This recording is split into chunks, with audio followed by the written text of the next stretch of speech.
ಸ್ನೇಹಿತರೆ ನಮಸ್ಕಾರ. Eshwarappa, KS. Eshwarappa Hindu fire brand, ಬಿಜೆಪಿಯ ಫೈರ್ ಬ್ರ್ಯಾಂಡ್ ಅಂತೇಳಿ ಕರೆಸ್ಕೊಳ್ತಾ ಇದ್ರು. ಆದರೆ ಇವತ್ತು ಬಿಜೆಪಿಯ ಪಾಲಿಗೆ ಇದೇ ಈಶ್ವರಪ್ಪ ಕಾಮಿಡಿ ಪೀಸ್ ಆಗಿ ಹೋದ್ರ ಅನ್ನುವಂಥ ಪ್ರಶ್ನೆ ಮೂಡ್ತಾ ಇದೆ. ಕಾರಣ ಇದೇ ಕೇಂದ್ರ ಗೃಹ ಸಚಿವ ಮತ್ತು ಬಿಜೆಪಿಯ ನಂಬರ್ 2 ಪೊಸಿಷನ್ನಲ್ಲಿರುವಂತಹ ಅಮಿತ್ ಶಾ ಅವರು ಇದೇ ಈಶ್ವರಪ್ಪ ಅವರನ್ನು ಮಾತಾಡಬೇಕು, ಡೆಲ್ಲಿಗೆ ಬನ್ನಿ ಅಂತೇಳಿ ಕರೆದಿದ್ರಂತೆ.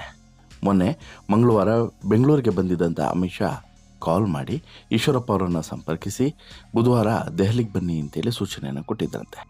ಈ ಬಗ್ಗೆ ಬಿಲ್ಡಪ್ ಕೊಟ್ಟಿದ್ದಂಥ ಈಶ್ವರಪ್ಪ, ನನಗೆ ಸ್ವತಃ ಅಮಿತ್ ಶಾ ಅವರು ಕಾಲ್ ಮಾಡಿದರು, ಡೆಲ್ಲಿಗೆ ಬರುವಂಥ ಸೂಚನೆಯನ್ನು ಕೊಟ್ಟಿದ್ದಾರೆ, ನಾನು ಡೆಲ್ಲಿಗೆ ಹೋಗ್ತಾ ಇದ್ದೇನೆ, ಅಲ್ಲೇ ಅಮಿತ್ ಶಾ ಜೊತೆಗೆ ಒಂದಷ್ಟು ವಿಚಾರಗಳ ಬಗ್ಗೆ ಚರ್ಚೆಯನ್ನು ಮಾಡ್ತೇನೆ. ಬಟ್ ಒಂದು ನೆನಪಿಟ್ಕೊಳ್ಳಿ, ರಾಜ್ಯಾಧ್ಯಕ್ಷರನ್ನು ಬದಲಾವಣೆ ಮಾಡದ ಹೊರತು ನಾನು ಪಕ್ಷೇತರ ಅಭ್ಯರ್ಥಿಯಾಗಿ ಸ್ಪರ್ಧೆ ಮಾಡೋದನ್ನು ಬಿಡೋದಿಲ್ಲ ಅನ್ನುವಂಥ ಮಾತನ್ನು ಸ್ವತಃ ಈಶ್ವರಪ್ಪ ಮಾಧ್ಯಮಗಳ ಮುಂದೆ ಹೇಳಿದ್ದಾರೆ. ಅದಾದ ಬಳಿಕ ಡೆಲ್ಲಿ ಫ್ಲೈಟನ್ನು ಹತ್ತಿ ಡೆಲ್ಲಿಗೂ ಕೂಡ ಹೋಗಿರ್ತಾರೆ ಈಶ್ವರಪ್ಪ. ಬುಧವಾರ ಡೆಲ್ಲಿಗೆ ಹೋದಂಥ ಈಶ್ವರಪ್ಪ ಸಂಜೆ ಅಮಿತ್ ಶಾ ಅವರನ್ನು ಭೇಟಿ ಮಾಡಬೇಕು ಅನ್ನುವಂಥ ತೀರ್ಮಾನವನ್ನು ಮಾಡಿರ್ತಾರೆ. ಅದಾದ ಬಳಿಕ ಅಮಿತ್ ಶಾ ಮನೆಯ ಬಳಿ ಹೋದಾಗ ಇಲ್ಲಿ ದೊಡ್ಡ ಶಾಕ್ ಈಶ್ವರಪ್ಪ ಅವರಿಗೆ ಒಂದು ತಲೆದೋರಿತ್ತು. ಈಶ್ವರಪ್ಪ ಕಲ್ಪನೆಯನ್ನು ಕೂಡ ಮಾಡಿಕೊಳ್ಳದ ರೀತಿಯಲ್ಲಿ ಅಲ್ಲಿ ಅಮಿತ್ ಶಾ ಕಚೇರಿಯಿಂದ ಅಥವಾ ಮನೆಯಿಂದ ಅಲ್ಲಿನ ಭದ್ರತಾ ಸಿಬ್ಬಂದಿಗಳು ಉತ್ತರವನ್ನು ಕೊಟ್ಟು ಕಳಿಸಿದ್ದಾರೆ. ಹಾಗಾದರೆ ಅಮಿತ್ ಶಾಗೆ ಈಶ್ವರಪ್ಪನವರನ್ನು ಭೇಟಿ ಮಾಡುವಂಥ ಮನಸ್ಸಿರಲಿಲ್ವಾ? ಈಶ್ವರಪ್ಪನೇ ಇಲ್ಲಿ ಸುಳ್ಳು ಹೇಳಿದ್ರ ಅಥವಾ ಈಶ್ವರಪ್ಪಗೆ ಅವಮಾನ ಆಗಬೇಕು ಅಂತೇಳಿ ಈ ರೀತಿ ಮಾಡಿದ್ರ? ಹೀಗೆ ಸಾಕಷ್ಟು ಪ್ರಶ್ನೆಗಳಿದ್ದಾವೆ. ಅದೆಲ್ಲದಕ್ಕೂ ಕೂಡ ಉತ್ತರವನ್ನು ಕೊಡ್ತಾ ಹೋಗ್ತೇನೆ. ಅದಕ್ಕಿಂತ ಮುಂಚೆ ನೀವಿನ್ನೂ ನಮ್ಮ ಚಾನಲನ್ನು ಸಬ್ಸ್ಕ್ರೈಬ್ ಮಾಡಿಲ್ಲ ಅಂದರೆ ದಯವಿಟ್ಟು ಕೂಡಲೇ ಸಬ್ಸ್ಕ್ರೈಬ್ ಮಾಡಿ ಸ್ನೇಹಿತರೆ.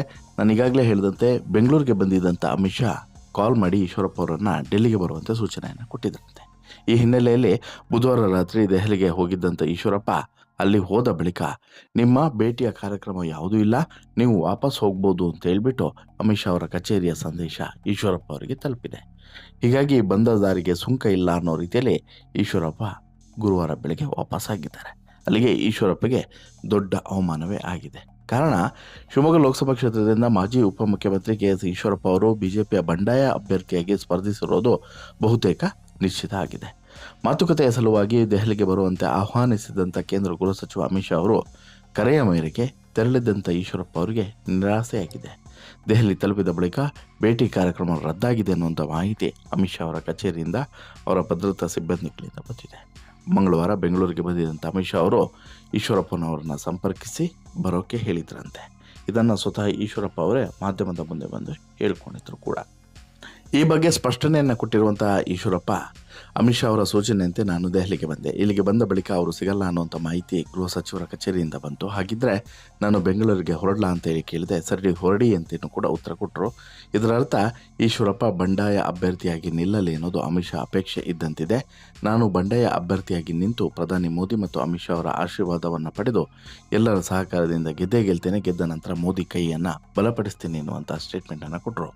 ಹಿಂದೆ ನಾನು ರಾಯಣ್ಣ ಬ್ರಿಗೇಡ್ ಕಟ್ಟಿದಾಗ ಅಮಿತ್ ಶಾ ಅವರ ಮಾತು ಕೇಳಿ ಸಂಘಟನೆ ನಿಲ್ಲಿಸಿದೆ. ಕುಟುಂಬ ಸದಸ್ಯರ ಸ್ಪರ್ಧೆ ವಿಚಾರದಲ್ಲಿ ನಮ್ಮ ಕುಟುಂಬದೊಂದು ನೀತಿ, ಬೇರೆ ಕುಟುಂಬಕ್ಕೊಂದು ನೀತಿ ಯಾಕೆ? ಹೀಗಾಗಿ ನಾನು ಈ ಬಾರಿ ಚುನಾವಣೆಗೆ ನಿಲ್ತೇನೆ. ಯಾವುದೇ ಕಾರಣಕ್ಕೂ ಕೂಡ ನನ್ನ ನಿರ್ಧಾರದಿಂದ ಹಿಂದೆ ಸರಿಯುವಂಥ ಮಾತೇ ಇಲ್ಲ ಅಂತೇಳಿ ಹೇಳ್ತಾರೆ. ಅಮಿತ್ ಶಾ ಅವರು ಕರೆ ಮಾಡಿದಾಗಲೂ ಕೂಡ ನಾನು ಸ್ವತಂತ್ರವಾಗಿ ಸ್ಪರ್ಧಿಸ್ತೇನೆ ಎನ್ನುವಂತಹ ನನ್ನ ಸ್ಪಷ್ಟ ನಿಲುವನ್ನು ತಿಳಿಸಿದ್ದೆ. ಆಗ ಶಾ ಅವರು ದೆಹಲಿಗೆ ಬನ್ನಿ, ಇದು ನನ್ನ ಮನವಿ ಎಂದಿದ್ರು. ಆಗ ನೀವು ಹಿರಿಯರಿದ್ದೀರಿ, ಮನವಿ ಅನ್ಬೇಡಿ, ನಾನೇ ಬಂದು ಭೇಟಿ ಮಾಡ್ತೇನೆ ಅಂತೇಳಿ ಹೇಳಿದ್ದೆ. ಅವರು ಸಿಕ್ಕಿದ್ರು ಕೂಡ ನನ್ನ ನಿಲುವನ್ನು ಬದಲಾಯಿಸ್ತಿರಲಿಲ್ಲ. ಇದೀಗ ಅಮಿತ್ ಶಾ ಅವರು ಭೇಟಿ ಸಾಧ್ಯವಿಲ್ಲ ಅಂತೇಳಿ ಹೇಳಿದ್ದಾರೆ. ಹೀಗಾಗಿ ನಾನು ಯಾರನ್ನೂ ಕೂಡ ಭೇಟಿ ಆಗೋದಿಲ್ಲ, ಇಲ್ಲಿಂದ ಸೀದವಾಗಿ ಹೋಗ್ತೇನೆ ಅನ್ನುವಂಥ ಖಡಕ್ ಎಚ್ಚರಿಕೆಯನ್ನು ಕೊಟ್ಟಿದ್ದಾರೆ.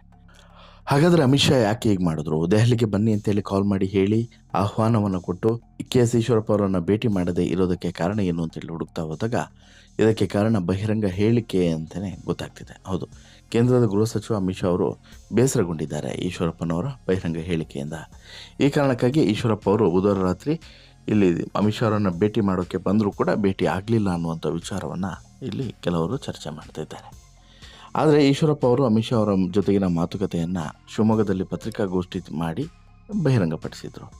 ದೆಹಲಿಯಲ್ಲಿ ಅಮಿತ್ ಶಾ ಸೇರಿದಂತೆ ಪಕ್ಷದ ವರಿಷ್ಠರನ್ನೇ ಮನವೊಲಿಸಿ ಬರ್ತೀನಿ, ಒಂದು ವೇಳೆ ಪಕ್ಷದ ರಾಜ್ಯಾಧ್ಯಕ್ಷ ವಿಜೇಂದ್ರ ಅವರನ್ನು ಬದಲಾಯಿಸಿದರೆ ಮಾತ್ರ ಸ್ಪರ್ಧೆಯಿಂದ ದೂರ ನಿಲ್ತೇನೆ ಎನ್ನುವಂಥ ನಿರ್ಧಾರವನ್ನು ಪ್ರಕಟಿಸಿದರು. ಇದನ್ನು ಸರಿಪಡಿಸ್ತೇನೆ ಅಂತಲೂ ಕೂಡ ಹೇಳಿದರು. ಒಂದು ವೇಳೆ ಮಾತುಕತೆಯ ಬಳಿಕವೂ ಕೂಡ ಈಶ್ವರಪ್ಪ ಅವರು ಹಿಂದೆ ಸರಿಯದಿದ್ದರೆ ಹೈಕಮಾಂಡ್ ದುರ್ಬಲ ಅನ್ನುವಂಥ ಸಂದೇಶ ರವಾನೆ ಆಗ್ಬೋದು ಅನ್ನೋಂಥ ಕಾರಣಕ್ಕೋಸ್ಕರ ವರಿಷ್ಠರು ಮಾತುಕತೆಯನ್ನು ನಡೆಸೋದೇ ಬೇಡ ಅನ್ನುವಂಥ ನಿಲುವಿಗೆ ಬಂದಂತಿದೆ.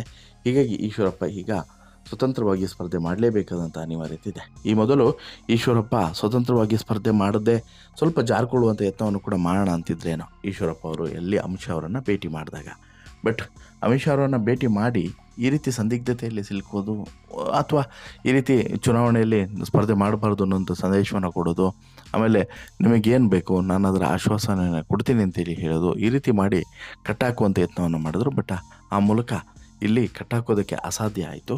ಬಟ್ ಒಂದಂತೂ ಸತ್ಯ, ಅಮಿತ್ ಶಾ ಅವರು ಈಶ್ವರಪ್ಪ ಅವರಿಗೆ ಅವಮಾನ ಮಾಡಿದರು ಅನ್ನೋದು ಮಾತ್ರ 100ಕ್ಕೆ 100 ಸತ್ಯ.